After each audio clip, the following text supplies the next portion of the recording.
Welcome to our presentation, Awareness and Recognition of Fetal Alcohol Syndrome among Remote Aboriginal Communities, How to be Culturally Aware, Safe and Competent. Before we begin, we'd like to acknowledge that this presentation may contain names and images of Aboriginal and Torres Strait Islander people who are now deceased. Now, I'd like to introduce our group and the topics which they will be exploring through the presentation. Sarah will be discussing the links between culture and how we as nurses and midwives apply this knowledge to our practice. Myself, Gabby, will provide you with statistical information about Aboriginal and Torres Strait Islander communities living in remote Australia.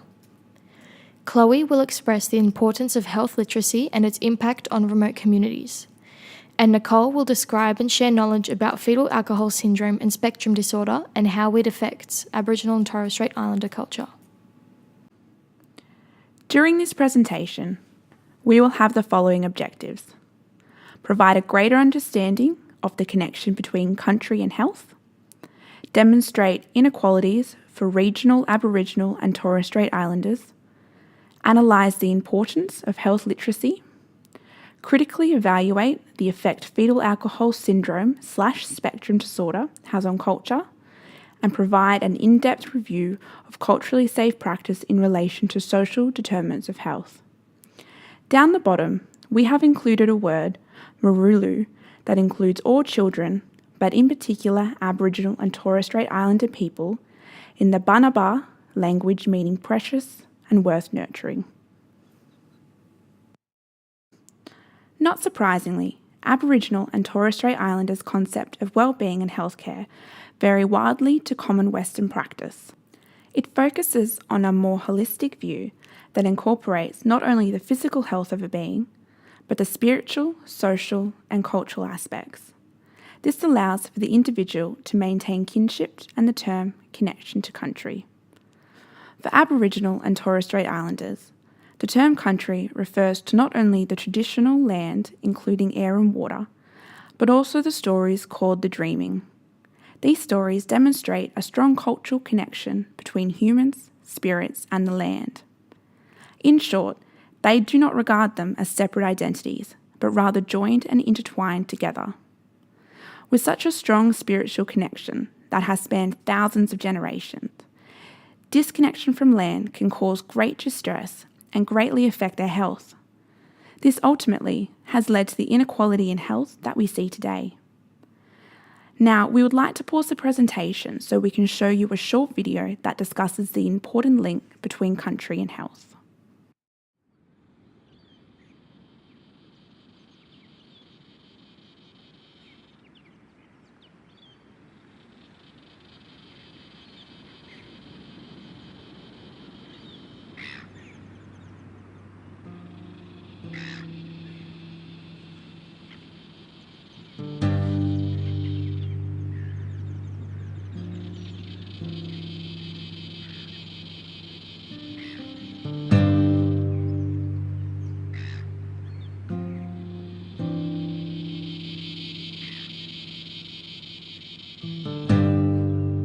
Being connected spiritually and culturally is very, very important.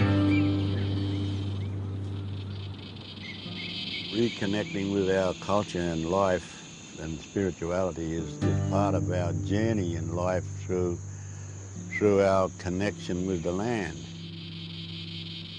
It is healthy for their well-being to understand that they receive that energy from the land. Ngayam barawai birigan wajar. Barawai wajar is big land.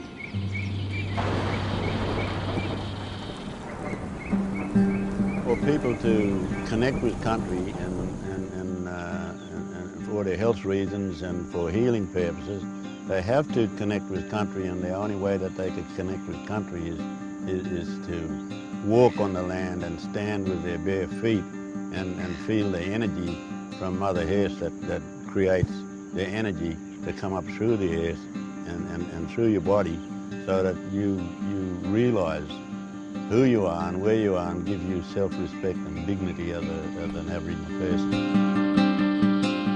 Aboriginal people need more respect for themselves and more love and to share with their cultural belief in Birigan, our creator, and pass all that love around as much as they can.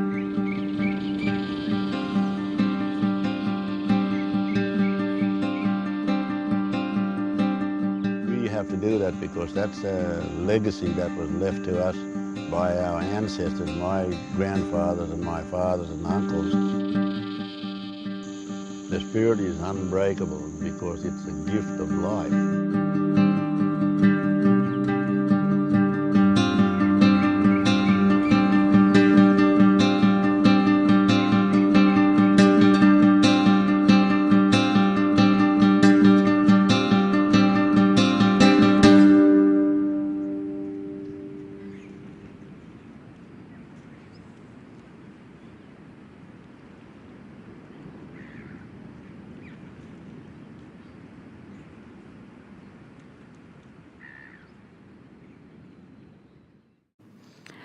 Many initiatives and government programs have begun to incorporate the Aboriginal and Torres Strait Islanders' view on wellbeing to deliver a more culturally safe healthcare practice that incorporates Western health knowledge. This, despite the effort, has not completely closed the gap between Aboriginal and non-Aboriginal health. There are still many inequalities, particularly among remote communities.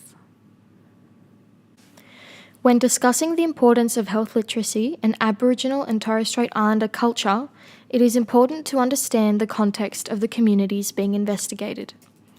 The National Aboriginal and Torres Strait Islander Social Survey, conducted over 2014 and 15, revealed that 21% of Aboriginal or Torres Strait Islander people lived in remote areas, which you can see is spread over a considerable amount of land. In these communities, over 70% of Aboriginal or Torres Strait Islander people spoke an Australian Indigenous language. The rate of participation in cultural events amongst remote Aboriginal and Torres Strait Islander communities is much higher than in non-remote areas, with 82% of people engaging in song, dance, art, and many other cultural links to land. In remote communities, there is half the amount of people enrolled in formal study, and 36% of Aboriginal and Torres Strait Islander individuals are employed, compared to 49% in non-remote areas. It is documented that tobacco, smoking, and alcohol misuse are also higher in these areas. So how do these all impact on Aboriginal and Torres Strait Islander health? People living in remote areas must travel further for healthcare, which is where Aboriginal community-controlled health services comes in handy. Their high concentration in remote areas reflect the statistics we have heard about, as in the importance of language and engaging in cultural practices. For communities with lower income, higher unemployment rates, and fuel prices increasing with remoteness, it is easily understandable that gathering funds and resources to travel for healthcare can be incredibly straining. The physical environment of remote communities has an impact on the perception of health and access to services.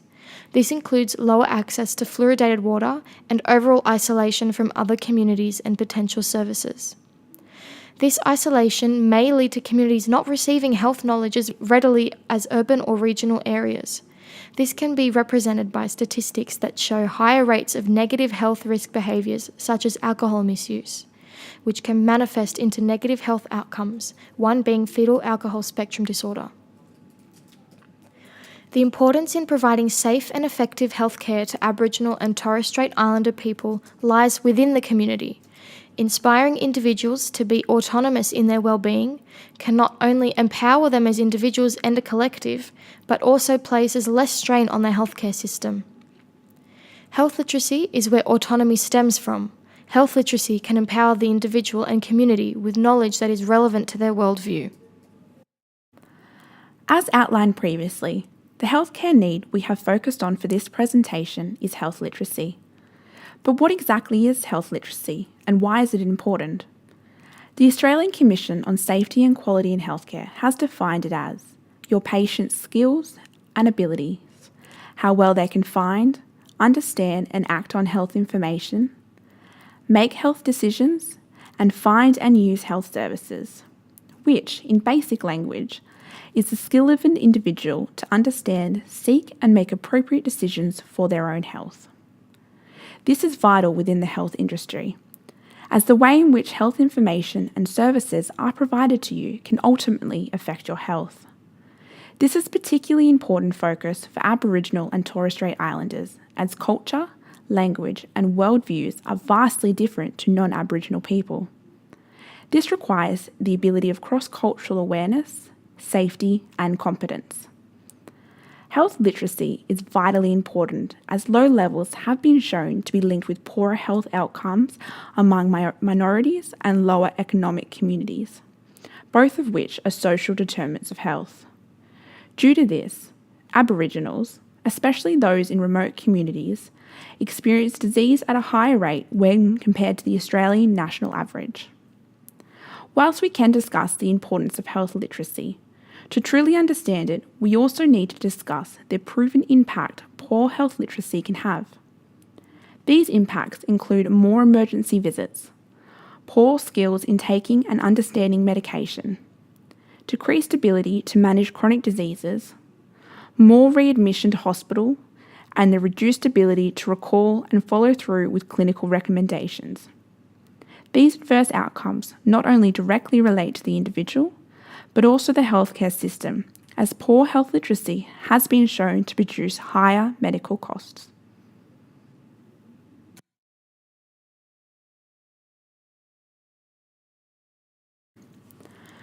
When relating health literacy back to Aboriginal people, the need for culturally aware and appropriate education to be developed is vital to ensure successful comprehension of Western health knowledge. This practice is currently not widely undertaken despite knowledge that cultures vary wildly among the community. People have recognised the need for culturally safe health literacy and have begun to develop and study methods that agencies, clinicians, and communities can apply. A recent study published this year has begun to do exactly this. It has taken cultural knowledge and cultural sensitivity into practice to deliver health education to a remote Aboriginal community. The method used in this study is known as discovery education, which was originally developed in 2000. This method joins non-Aboriginal and Aboriginal health educators together to find common connections between required health information and local cultural knowledge. This is then used to create and develop a cross-cultural story which is shared in the local language among the appropriate community. Fetal alcohol syndrome, FAS, which is more commonly known as fetal alcohol spectrum disorder, FASD, can be described as a silent, debilitating, and in many cases invisible disability. It is important to note that fetal alcohol spectrum disorder is not unique to the Aboriginal and Torres Strait Islander communities alone, but is prevalent Australia-wide. However, in this presentation, we will focus on how alcohol, a substance once foreign to Aboriginal and Torres Strait Islander people, has imprinted on the lives of many whom suffer in silence with fetal alcohol spectrum disorder. Fetal alcohol spectrum disorder is unique to the individual and presents with or without sentinel facial features, and affects at least 3 neurodevelopmental domains. In this portrait, the left side of the young girl's face displays the sentinel features, which can include short palpebral fissure, smooth philtrum, and a thin upper lip. However, on the right side, the sentinel facial features are absent, which can ultimately make diagnosis more difficult, as the neurodevelopmental domains affected by alcohol present similar to conditions such as attention deficit hyperactive disorder. Alcohol is a known teratogen which, when consumed by a mother during pregnancy, rapidly crosses the placental barrier. It has been recognised that there is no safe amount nor time to drink alcohol during pregnancy. Exposure to alcohol interrupts the way in which the fetal brain develops, and adverse effects can occur from as early as 3 weeks gestation. As alcohol diffuses through the placenta into the fetal compartment, it accumulates in the amniotic fluid, where it has a slower elimination rate. The fetus is then further exposed as it begins to swallow the amniotic fluid, and the underdeveloped kidneys begin excreting xenobiotics, foreign chemical compounds. A fetus exposed to alcohol is at risk of brain tissue damage, leading to moderate or severe damage to neurological development. Facial abnormalities, known as sentinel features, low birth weight, withdrawal symptoms, and ultimately fetal alcohol spectrum disorder. In Australia, fetal alcohol spectrum disorder is under-recognised. It is not supported by government organisations such as the National Disability Scheme and can often go undiagnosed. However, Aboriginal and Torres Strait Islander people have recognised the potential impact that fetal alcohol spectrum disorder can have upon not only the health and happiness of the individual, but of that of the whole community. In 2010, a fetal alcohol spectrum disorder prevalence study was commenced in Fitzroy Valley, a remote region in Western Australia, where Aboriginal women were leading the way in developing strategies to tackle fetal alcohol spectrum disorder. This study is known as the Lillywine Project. The Aboriginal communities of Fitzroy Valley identified the detrimental effect that alcohol was having on the transfer of culture from one generation to the next, and how that negatively affected their stories, art, and important ceremonies. For the people of Fitzroy Valley, fetal alcohol spectrum disorder compromises community well-being and their holistic view of health. We would now like to share with you a poem written and presented by James Fitzpatrick, a paediatrician and researcher who partnered with the Aboriginal communities of Fitzroy Valley in the fetal alcohol spectrum disorder prevalence study.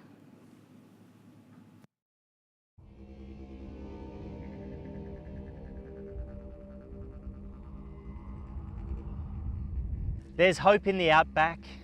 It flows slow and deep.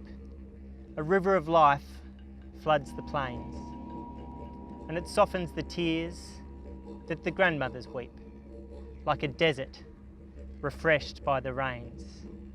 And there's pride in the outback.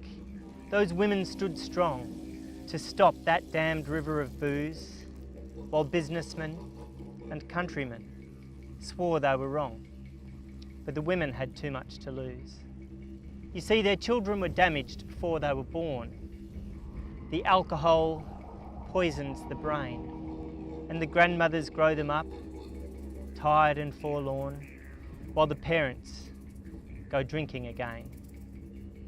But now the river of grog is a trickle out there, and the young people hunt through the skies for the visions of old men with wild, untamed hair, and that wise, patient gleam in their eyes. Yes, there's hope in the outback, and it flows deep and slow, like culture, where life finds its themes. The river of hope has a long way to go, but it's flowing, and so are their dreams.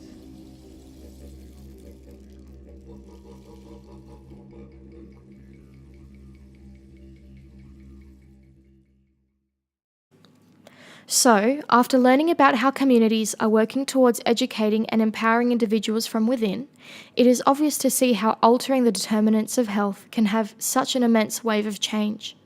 Seeking ways to educate the community in a way they would relate, such as a bush meeting and storytelling, left an imprint on members of that community and incited change.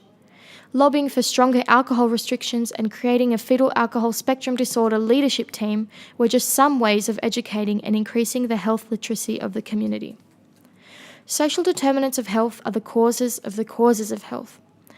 In the case of fetal alcohol spectrum disorder, there are a few standout determinants that can be seen to impact on the prevalence and incidence of this disease. Although remote areas are often isolated from mainstream services, there is opportunity for communities to become autonomous and self-reliant in providing health services and education.